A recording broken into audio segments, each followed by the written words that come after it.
Abstentions, sorry about that. Okay, on to item 2 under H is approval of non-represented contracts. In addition to the negotiated agreements between all of the association represented employees, we have several people who are employees but are not represented by union contracts, and this would be an opportunity to approve pay increases for those people. Do I hear any action on this?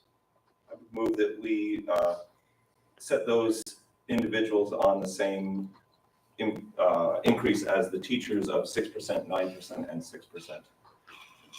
Okay, it's been moved. Does anyone second that? Seconded by Sharon. Any discussion?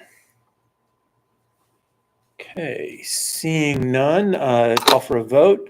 All those in favor of the 696 plan, please say aye. Aye. Any opposed? And any abstentions? Michael is abstaining. So. Okay, that concludes that. As item number 3 was already discussed, and where we were before we went into executive session was preliminary enrollment data under J2. So I'd like to move us on to that. And in your packet, the one with the blue. The other one. Oh, the other one. The colorful one. That one, the one that's multicolored one. So previously, the board had asked me to bring more detail about the drops that we had at the beginning of this year. This does not account for both drops and adds. That will be in the enrollment data itself. But this, from the spring when students had schedules and had signed up for career classes to the fall in their add drop periods, which all ended by 9/10, so the 10th of September. These are the number of drops we had from each of the high schools for a total. So from Mount Abe, we had 31 drops. From Virgins, we had 6 drops. And from Middlebury Union, we had 53 drops. And then we had 4 drops from homeschoolers or other. Sometimes we have Otter Valley students or Slate Valley or things like that. So for a grand total of 94 drops. This is a much higher number than we have. I will say that we don't have great historical data, but we have good data from last year and this year. And this is much higher than last year's data. So that is the detail from that piece. And then the second piece is just, I thought it would be helpful to put a little bit of context around that. So, boy, that's small, isn't it? There we go. So what I did on this one with the blue top where it says attending PAHCC is for each of the schools I put because I do have 22, 23, and 24 data for this, how many total high school students are in that district. So for example, Middlebury Union High School currently has 534 high school students going to it. So of those 534 students, 173 of them are taking a career class this fall, which means about 1 in 3 are taking a career class this fall. And that translates into, even though it's 173 children, it translates into 61.84 FTE for us. So this is interesting to me because 30%-ish seems to be about where we're hovering with both Virgins and Middlebury Union High School. I'm concerned at the low percentages from Mount Abe, and especially since Mount Abe is the biggest high school. They should have, if we had 30% of those kids, it would be a much higher number of those students accessing career technical education. And, you know, my soapbox, I'll do it again. We operate as an economic development arm of Addison County. We are serving high school students, but our mission is to prepare high wage workers for high needs industries in Addison County. If anybody here has had anything happen to their house or need an electrician or need childcare or want their kid to go to a school with a certified teacher or needed something constructed, you know how important the trades are, and that they come from us. So if we're not having students partake in career technical education in Addison County, we are not going to be able to refill those positions as people retire out. So when I see a number as low as 14%, I really do worry that students aren't having the opportunity to access the trades, especially since I don't know the exact data from these high schools, but nationwide, about 50% of kids go on to college. So there's a large number of kids that are not going on to college. And if they're going to enter the workforce, I would sure rather they enter the workforce at a high wage, a $25 or a $30 an hour job, rather than a 17 or an 18 or a $20 an hour job. And those jobs are here in the manufacturing sector, in particular in the healthcare sector. And we train for those. So it worries me when I see a number that low. Do they have a, I'm sorry. Okay, did anybody have any questions or comments? Yes, Dan. Question, do they, I'm sure you work with them, do they have a reason for this? Is there a scheduling problem, or is it just the attitude, the parents' attitude, the students' attitude? I mean, it's unique. You're saying it's 30% for pretty much all of Addison County except for Mount Abe. I think I don't have a good answer for that yet because I just had, like I explained before, just my very first meeting with all the superintendents and principals together. I think this will be an ongoing conversation as we learn together, right? Okay, And also as I learn what barriers there are, right? okay, yeah. Jed? My two kids go to the high school connected to this, so I don't know about the other two high schools. But this year they shuffled their schedule 1/2 hour later in the day. So I don't know if they've done that in conjunction with the other two schools, but they certainly didn't do it with the Career Center's schedule in mind.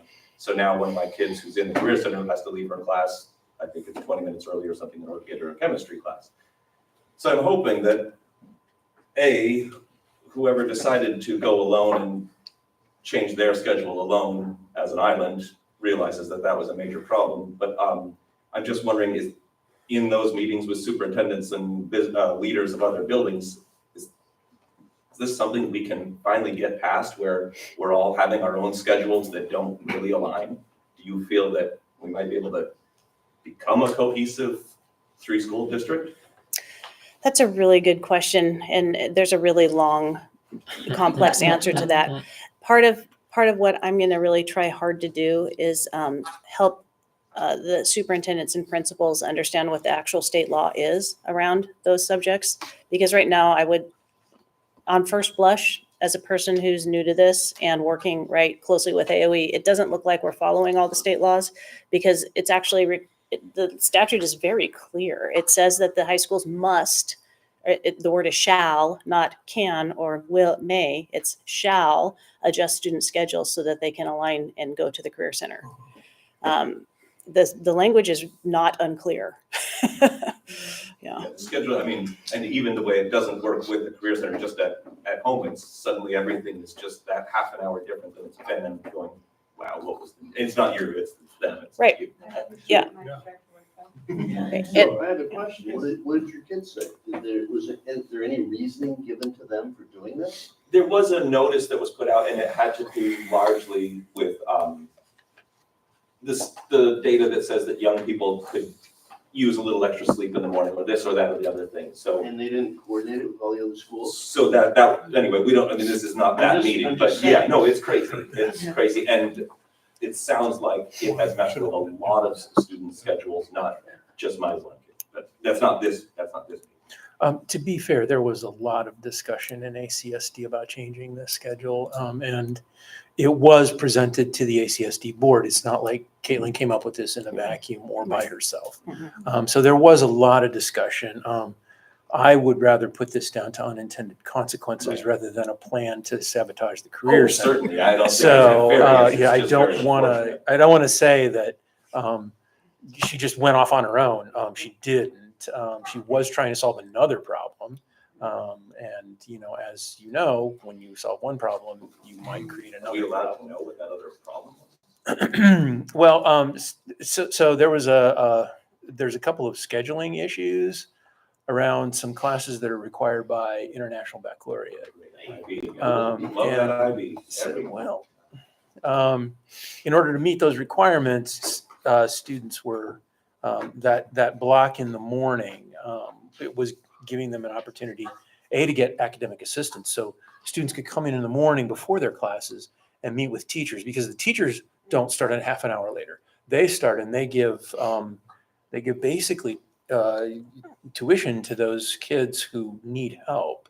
So again, it wasn't just arbitrary to let the kids sleep another half an hour. It was, there were valid academic and administrative reasons for doing it.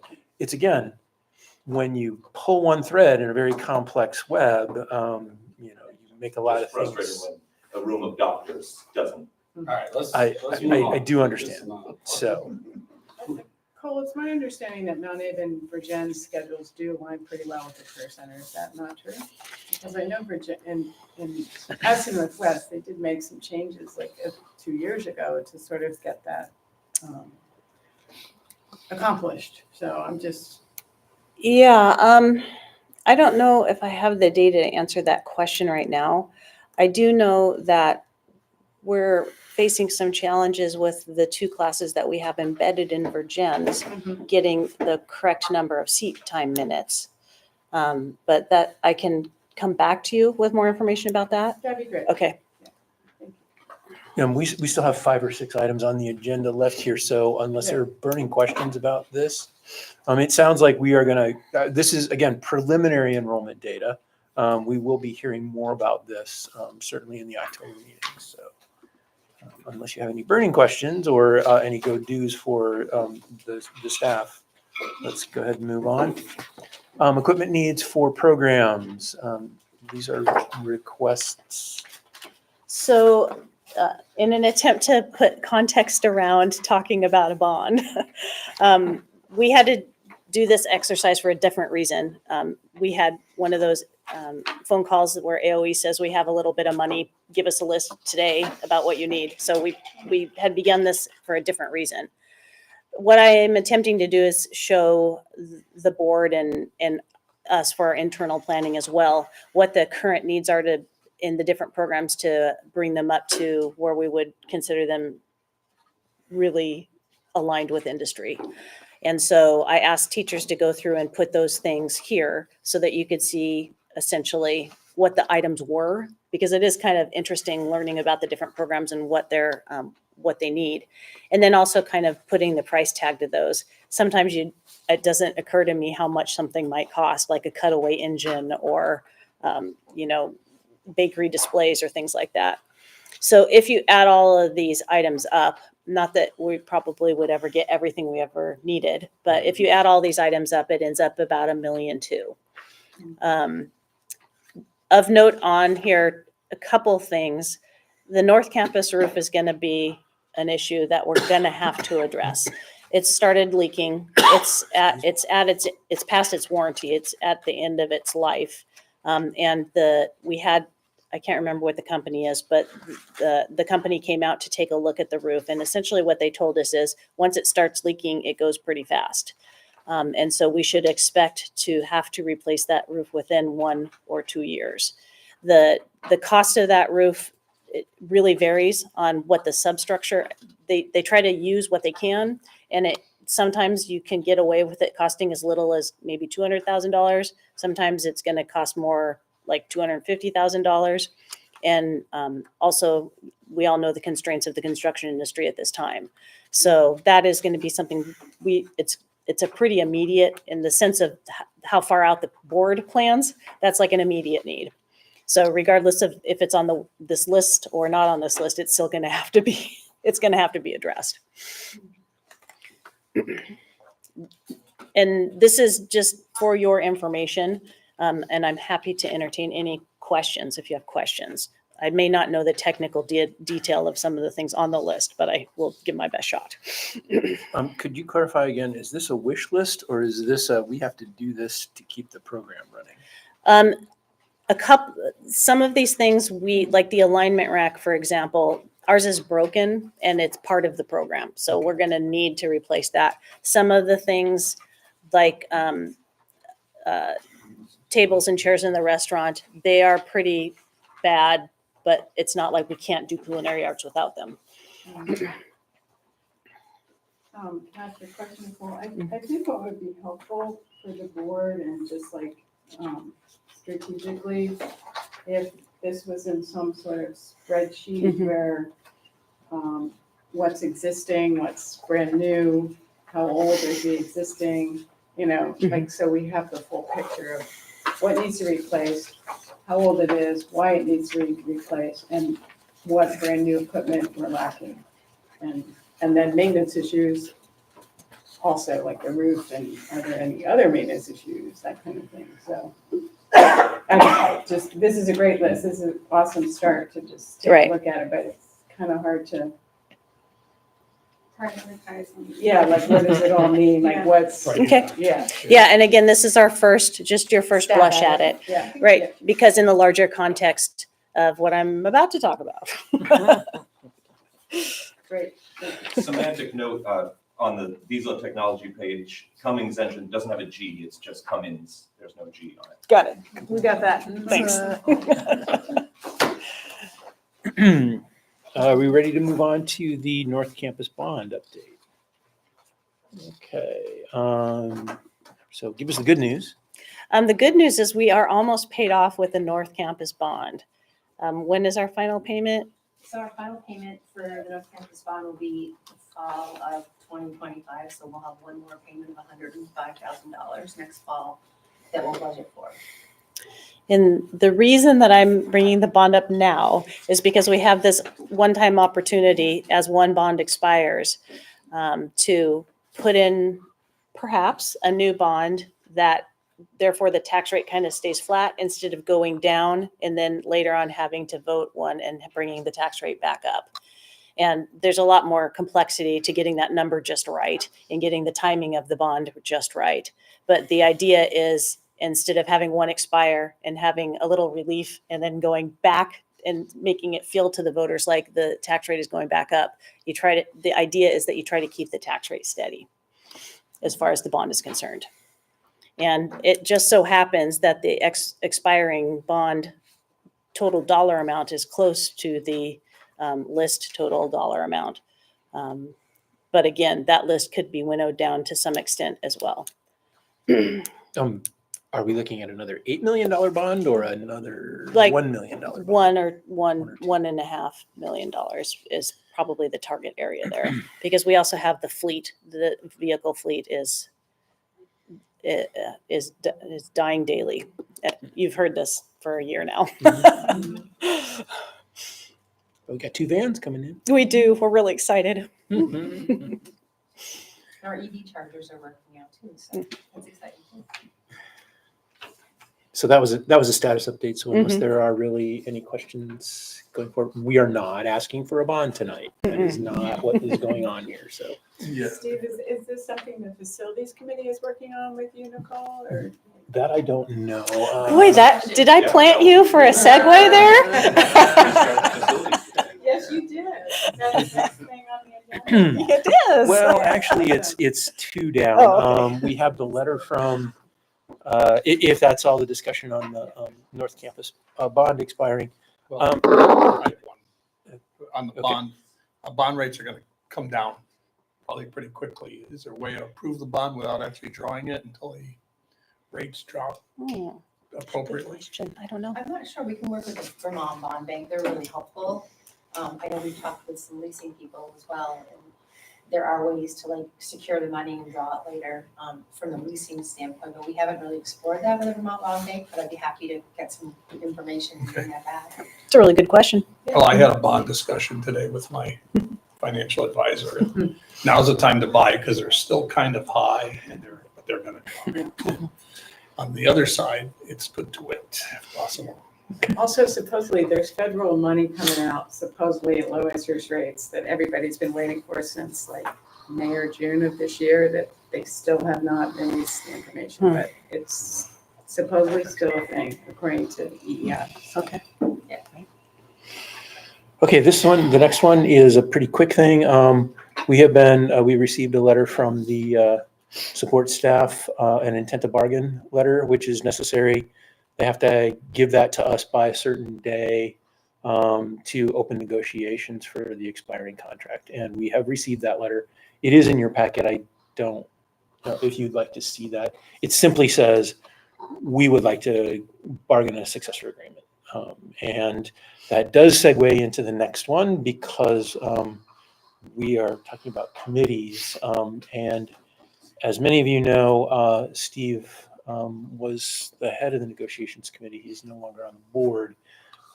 So that board, or that committee at least, needs to be reorganized. This does not mean that they're intending to start negotiations right now. It just means that I think the contract goes to the end of this year, doesn't it? Yes. So that means that we need to put together a negotiating committee if you want to get this done in this school year for next school year. That needs to be, need to get work on it. So, and in addition to that, I know that I don't think budget has met. I know that policy hasn't met. And I'm not sure that facilities has met yet this school We sort year. of paused on facilities after the renovation was complete, but I think it may be time to reopen it. So the people who are current chairs of those committees might want to poll your members, find out what's a good time to meet, maybe get those meetings on the calendars and keep Nicole and Wendy informed so that we don't drop any balls here. Okay? Can I ask a question about these? So typically, at least in our school district, all these committees are set date and time every month. And I think there's posted on the Hanford Career Center website that these occur in a certain time. Yes, Right, so yes. And just to clarify on what Christina is saying, you're not getting new committee assignments. You should already know what committees you're on. We're not changing them from last year. The only reason that we mentioned negotiations is because they don't have a lead negotiator right now, and we would need to fill that position.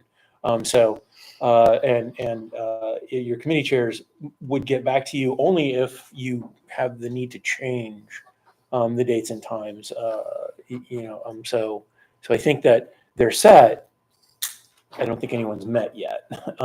So whatever, this is a tickler, I guess, to remind people that we got to do committees too, folks. Yes. But if you are going to meet, you have to set the agenda. And Yes. it has to be warned. Right? 48 hours in advance. Yes, Jen. Was there a list that used to exist about all the committee members? I feel like at one point there was an email that went out. I can search back, but if there is a list that admin has somewhere, that'd be Somewhere awesome. in our file. Should be in March or April. Yep. It actually might be on the website too. Oh, there we go too. Yeah. Good call. But I couldn't see it. And if you don't know what committee you're on, just contact any of the administrators. They will tell you. And if you contact me, I will put you on 5 committees. I was like, oh yes, you are on negotiations. You were the lead negotiator. Okay. Number 7. This is our norms and board goals. This is where John usually tells us how we did in a meeting. And is there anyone that would like to take that? Go ahead, Jed. The meeting went a little bit long, but it was good to have the RHR Smith thing, that executive session in the middle, but it did make it weird, but it's just life. Other than that, I feel like people asked good questions and there were solid answers and we heard some perspectives, which to me makes it feel a little more cohesive. So I like that and just appreciate everybody being here, so thank you. I hate to interject here, but I think this might mean something different. Oh. But, Oh, I'm sorry. Yeah, so you were, I'm sorry, Steve. yeah. Oh, no, I thought that's what we were doing. Good job, Judd. Let that scratch on there. This goes back to our board retreat. Oh, my bad. I'm Okay. sorry. Yeah, but So, nice job. Right. Nice job. so based on that board retreat that you had some documents that Judy had sent that were like possible board goals. Anyway, the next step is now we're among the next step. So we need somebody to be in charge. Kim would like to volunteer you. I don't know if you're wanting to, if Christina wants to do it, but to take the notes and things that you all came up with and actually form them into strong goals and then strong norms for the meeting.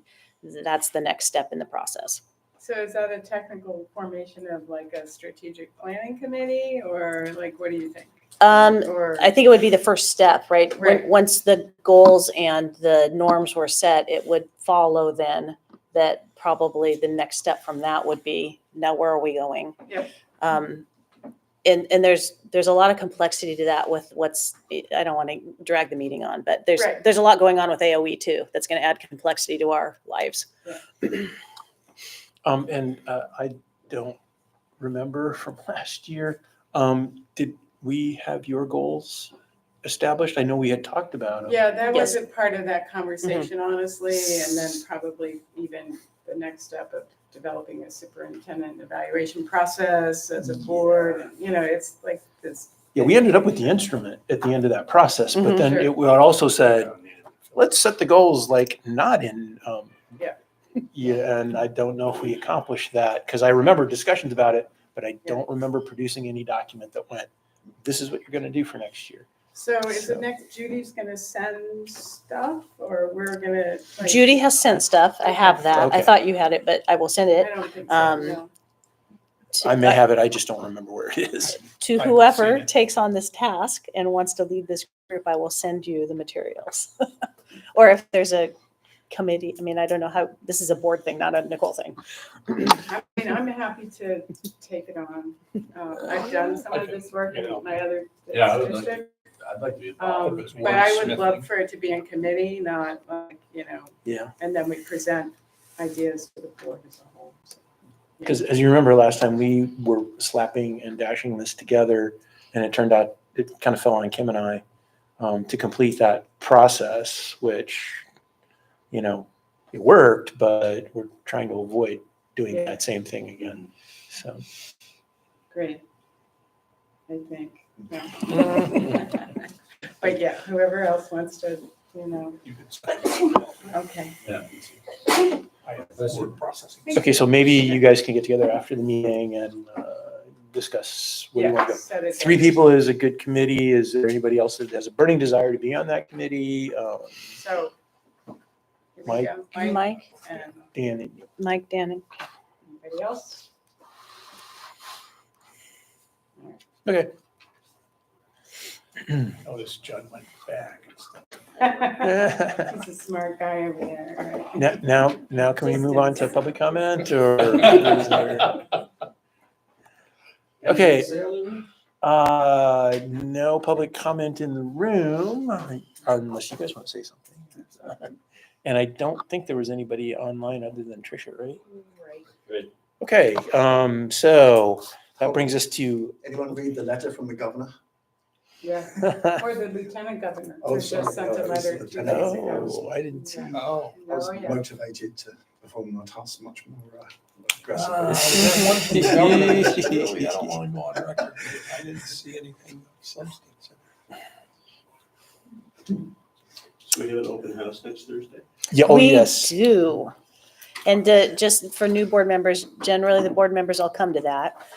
It's kind of laid back. The teachers will be in their classrooms. Usually we have some students in the classrooms too, kind of showing stuff. And the public just kind of wanders through. Mostly we hope that parents come so that kids Awesome can, food. right. This isn't that one. No. Yeah, That one. that's the one in the spring. But we hope to see you. Name tags or something? What, Okay. is there some way we could identify ourselves so that?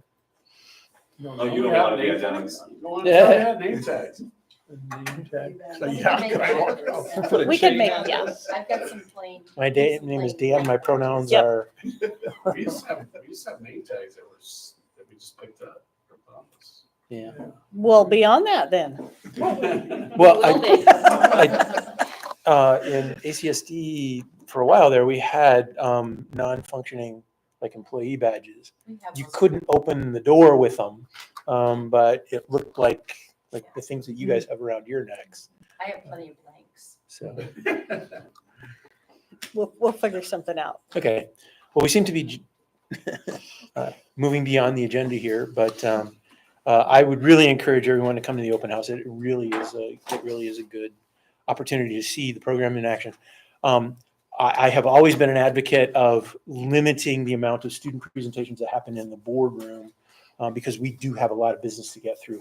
But this is an excellent opportunity to see the kids, to see their work, and to interact with the instructors who are just amazing in lots of different ways, as well as the students. So I would strongly encourage any board member, new or old, please come. Yes, ma'am. Does this also include North Campus? Yes, Okay. it does. I know I came here. Yeah. Yeah, okay, this is really cool. Yeah, I want to see it with the kids there. And there are a lot of kids up there who go to it too.